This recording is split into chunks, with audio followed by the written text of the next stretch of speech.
Usually, base 10 always ends with 9. Base 8 ends with 7, and so on and so forth. So base 4 ends with 3. I didn't write everything out because you would understand. Base 9 ends in 8. It can't be on in 9, and it can't go beyond 9. And same thing with base 7. Base 7 ends with 6, and so on and so forth. So these are the bases, these are the rules guiding bases, number bases. Now, I want you to know this, and with this, you can be able to change any number base to base 10. So if we have, like, I'll use the example of 10 first and foremost. So they basically just use our place values of 4,600, 0, 10, and 7 tenths, or 7 units, I mean. So now stands for 4,000s, 600s, 0, 10s, and 7 units. So each time you see this written out, like now we have this, we'll have to table it out this way to be able to change it from any base to base 10.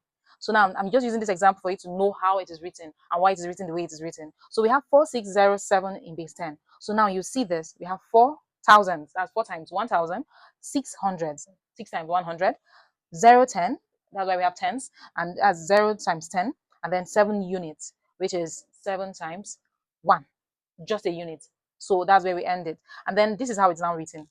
So write 4 times 10 raised to power 3 plus 6 times 10 raised to power 2 plus 0 times 10 raised to power 1. And then we have plus 7 times 10 raised to power 0. It's more like counting it this way. You start with your number from here, 0, 10, 100. As you start from here, 0, 1, 2, 3.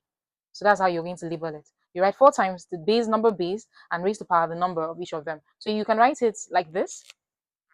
0, 1, 2, 3. So you don't forget. And when you're lining it up, after 4 times, whatever base it is, you now write it raised to power, all these numbers you just counted. So you must start with 0 and then raise up all the way up. If we have up to 4, we write 4. If we have up to 5, we write 5, and so on and so forth. Isn't that interesting? So change these numbers to base 10. So we have 2, 4, 0, 1, 3, base 5. So what we're going to do is, first and foremost, we write 2 times 5 plus 4 times 5 plus, see where I'm getting them from? 0 times 5 plus 1 times 5 plus 3 times 5. So what I did here was I multiplied each number by the number base. So now we go to the first one. First and foremost, let's count it. We do our 0, 1, 2, 3, 4. It means we're going to start with 4. So I'll put here raised to power 4, here raised to power 3, here raised to power 2, here raised to power 1, and then here raised to power 0. Anything that's raised to power 0 is equal to 1. So whatever is raised to power 0 is equals to 1. So we have here all this.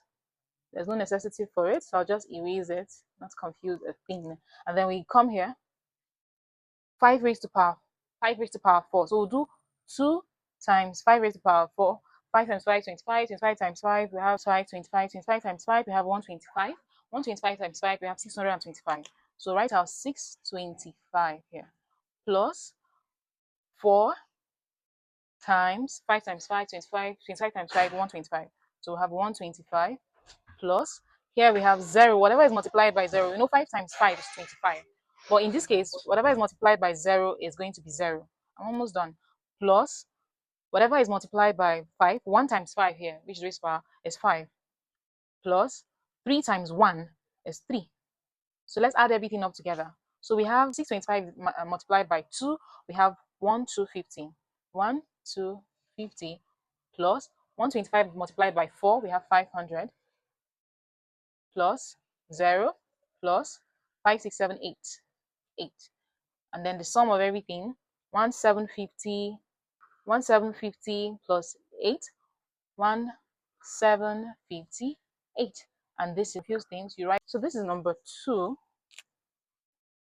This should be easy for you to do. So I'll leave you for you to do this on your own and then give me a feedback of how it turned out. So let's see it in the comment section. So thank you for staying here. I hope you learned a lot, and then stay tuned for more from Explainers Tutors. Bye.